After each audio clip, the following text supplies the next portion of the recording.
इस टॉपिक में हम लोग डिस्कशन करने जा रहे हैं इन्फ्रेंसेस प्रॉब्लम का। मॉलिक्यूलर बायोलॉजी में बहुत सारी इन्फ्रेंसेस प्रॉब्लम आती हैं। So before you understand what are the inferences problem, you must know what is inferences. So inferences को अगर हम बहुत क्लियर वे में समझाने की कोशिश करें तो this term is somewhat similar with reference. जैसे कि जब आप कोई रिसर्च करते हैं, कोई स्टडी करते हैं, तो आप किसी स्टडी का रेफरेंस लेते हैं या किसी रिसर्च का रेफरेंस लेते हैं। उसी तरीके से इन्फ्रेंसेस में जब आपके पास बहुत लार्ज अमाउंट में बायोलॉजिकल डेटा और statistical data, mathematical data available होता है, तो आप उसको अपनी अंडरस्टैंडिंग से समझते हुए आप उससे क्या इन्फ्रेंस कोट करते हैं या उसका क्या डिसीजन निकालते हैं, that things is considered inferences. Molecular biology की फील्ड में बहुत सारी इन्फ्रेंसेस प्रॉब्लम हैं। सो आप प्रॉब्लम्स को समझें उससे पहले आप मॉलिक्यूलर बायोलॉजी को समझें। Molecular biology generally deals with protein, DNA and RNA. It also deals with the techniques like कैसे आप वेक्टर्स बना सकते हैं, कैसे you can create ligations or bacteriophage. So there are lots of things in molecular biology, but that is not the topic. So we are coming from, so DNA, RNA and protein, you mainly deals with these things. So आज के समय में inferences problem इस वजह exponentially बढ़ रही है molecular biology में। उसका रीज़न ये है कि मॉलिकुलर बायोलॉजी में जो मेन टर्म है दैट इज़ डीएनए। डीएनए जो है उसकी सीक्वेंसिंग जनरली प्रीवियसली टाइम में सेंगर्स मेथड से या फिर enzymatic method like maximum Gilbert method से की जाती थी।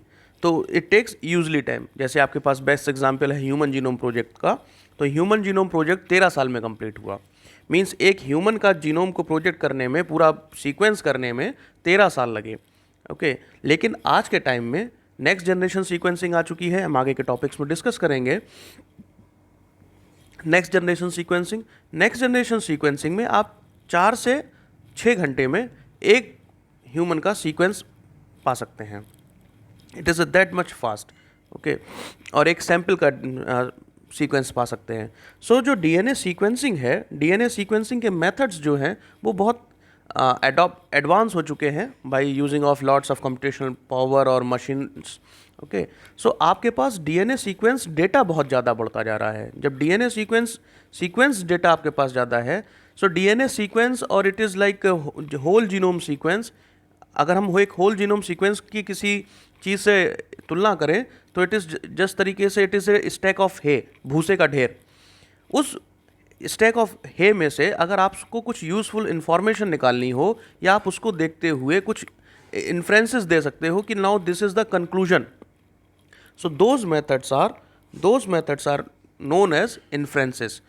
ओके, तो इन्फ्रेंसेस प्रॉब्लम्स जनरली इस वजह से ही बढ़ी हैं क्योंकि आपके पास डेटा बहुत ज़्यादा बढ़ गया।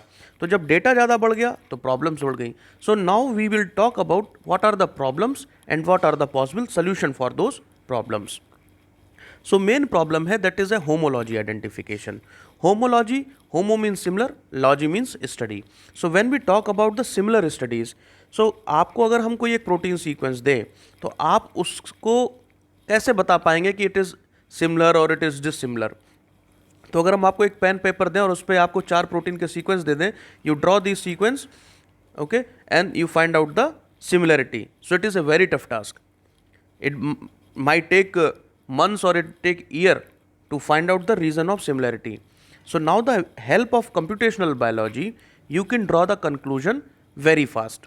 How you can do that? Just simple example like a BLAST, basic local alignment search tool. अगर आप किसी दो सीक्वेंस की आपको सिमिलरिटी फाइंड आउट करनी है, you can go for pair wise sequence alignment. आपको 2 नंबर से ज़्यादा सीक्वेंस की अलाइनमेंट फाइंड आउट करनी है या सिमिलरिटी फाइंड आउट करनी है, you go for multiple sequence alignment. So there are lots of computational methods available for the solution of inferences problem. तो यहाँ पे हम बात कर रहे हैं, first thing is homology identification.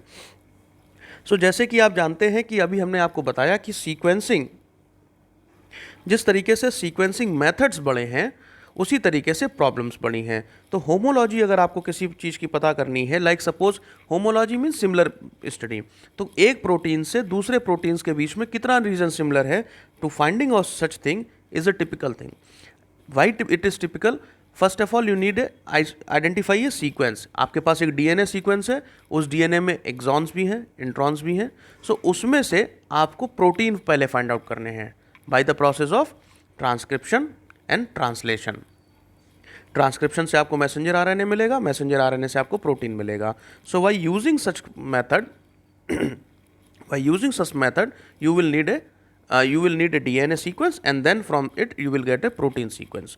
When now you have a protein sequence 1, so n number of protein sequence you might be having from n organisms. तो उसको देखते हुए आप कैसे होमोलॉजी आइडेंटिफाई कर पाएंगे?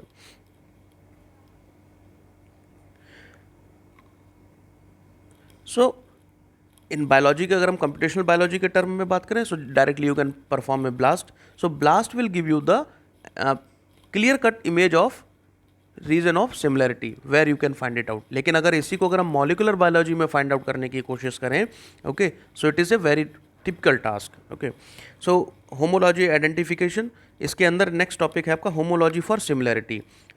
जैसा कि हम डिस्कस कर रहे हैं, the concept of homology is common evolutionary ancestry. Means एक डिफरेंट प्रोटीन सीक्वेंस अगर हम उसकी बैकवर्ड स्टडी करना शुरू करें और हम फाइंड आउट करें कि the origin is similar but the function is little bit different because of some number of mutations, so such methods are counted as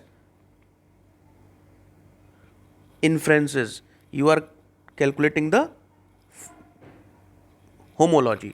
Okay, so like अगर आपको 10 सीक्वेंस आपके पास हैं, you just start drawing back their origin, current situation, previous situation, then previous situation. So like that you will reach a point from where you will find a origin. So like it is a same like a phylogenetic analysis, जिसमें हम अब tree की study करते हैं to reach the origin to leaf position, end position.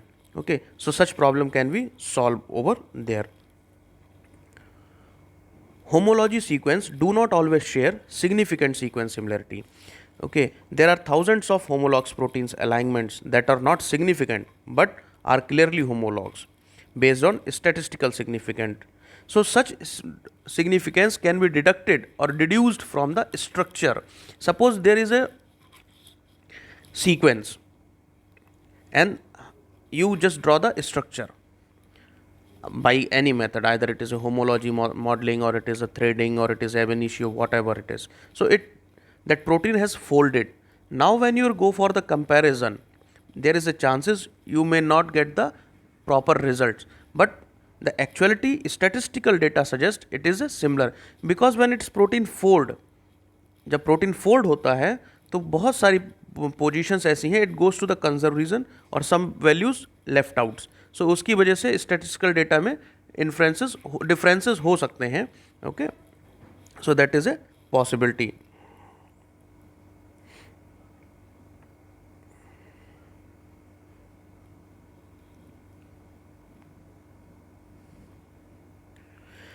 As mentioned here, the most common reason homologs are missed is because of DNA sequences rather than protein sequences.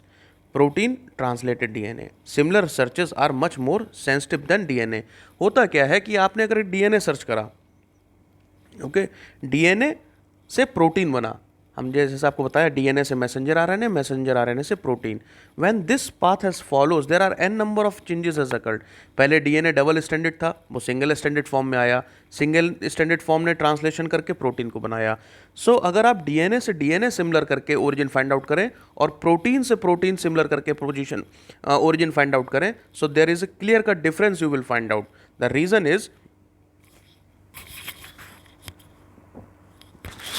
Reason is कि DNA के case में और DNA से protein बनने के case में there are most of the reasons are missed out. जब वो डेटा मिस्ड आउट हो जाएगा, जैसे कि हम जानते हैं कि डीएनए में से अगर हम अपने फंक्शनल पार्ट की बात करें, सो it is just 2%, 2 to 3%. So means 97 to 98% DNA is a junk DNA, जिसको हम junk DNA कह रहे हैं. But there are lots of information lies in that DNA. Okay, so we cannot use such information at the protein level. Okay, so when you try to align protein sequence with protein sequence, and when you will try to align protein with a protein sequence, there is a lots of statistical difference you will find, and such things will produce in problems. Molecular biologist will say like there is a problem. So to cope up with this problem, there are computational methods which will give you the clear cut images. You can all, like suppose we talked about the similarity from sequence, like one sequence to another sequence. Now we are inferencing function from homology. The concept of saying this, कि when the protein is similar, like suppose a protein is there of a 500 amino acid and there are 300 amino acids and both proteins are similar, like, or these 300 amino acids in 10 sequence are similar, so we can say they are the conserved. So when they are the conserved in the protein, there must be similarity in the function. So homology sequences have similar structures and frequently they have similar functions as well. But the relationship between homology and function is less predictable because a single protein structure can have multiple function and because the concept of function is more ambiguous. Means कई सारे protein मिलके किसी एक function को perform कर रहे हो या एक फंक्शन एक प्रोटीन से ही परफॉर्म हो रहा हो. So there is a chances protein similar तो हो सकते हैं, होमोलॉग्स तो हो सकते हैं, लेकिन वो सारे होमोलॉग्स मिलके एक ही फंक्शन परफॉर्म करेंगे. You can not deduce that. Okay, so that is not clearly you can say. The reason behind this is there is a evolutionary histories for that. Homologous sequences that differ because of speciation events, they are orthologs. There are some sequences which are different because of speciation events. Speciation events माने ये होता है कि एक species के साथ ही रहे, but in the time course one species meet with the another species. So this is speciation. So because of this, there is a change in the sequences, that term known as orthologs. Homolog sequence that were produced by gene duplication events, that is paralog. एक gene है, like there is a protein sequence, like there is a DNA sequence, DNA में एक gene है, वो gene duplicate कर जाए, repeat कर जाए, तो उससे जो सीक्वेंस बनकर आएंगे they are known as paralogs. जैसा कि यहाँ पे मेंशन है, inferring functional similarities based solely on significant local similarity is less reliable than inferences based on global similarity and conserved active site residues. अगर आप किसी एक पर्टिकुलर, जब सपोज आपके पास एक प्रोटीन है और उस प्रोटीन के अंदर जो है 10 डोमेन्स हैं, आपने सिर्फ एक डोमेन को पकड़ा और आपने इन्फ्रेंसेस प्रॉब्लम कैलकुलेट करके लिख दी. ओके, लेकिन सो दिस इज लोकल. अगर आप पूरे सीक्वेंस को कंसीडर करते हैं, when you are going to consider the whole sequence and you will get the inferences solution or inferences, then there is a lots of changes. So same thing it is mentioning here, when you are inferring functional similarity based on significant local similarity, or when you will perform the same problem with a global means whole, local means particular problem, when you will consider the whole problem or whole sequence, the results are totally different. Okay, and you cannot rely on a single one for the reliable of the data. So reliability is very much important in computational biology, कि how reliable your tool is, how reliable your method is. So in that case, your whole sequence must be covered to deduce the similarity. Okay, so in the next topic we will discuss some other topic. So this is the inferences problem which can be solved. So I'll summarize that. What are the inferences? Inferences is nothing but it is the conclusion from a statistical data. When you have a large amount of statistical data, so understand that data and concluding that conclusion from that data is known as inference. Molecular biology generally have lots of inferences like homology identification is the main problem, then predicting structure, then predicting function, then predicting, first of all predicting sequence, then sequence to function, function to structure, structure to other homologs, homologs to other homologs. So this is the complete chain of the problem. So First of all, you need a sequence. From that sequence, you need the conserved region. From that conserved region, you need the conclusion of either it is a homologs, or they are paralogs, or they are orthologs. So these are the things could be concluded, or you can say you can find it out the function of an unknown protein. When suppose you perform in sequencing of a new sequence, unknown sequence, okay, how you will identify what is the function of that sequence. So such things can be performed or can be solved using the computational approaches, which is termed as identifying the inferences problem. Thank you.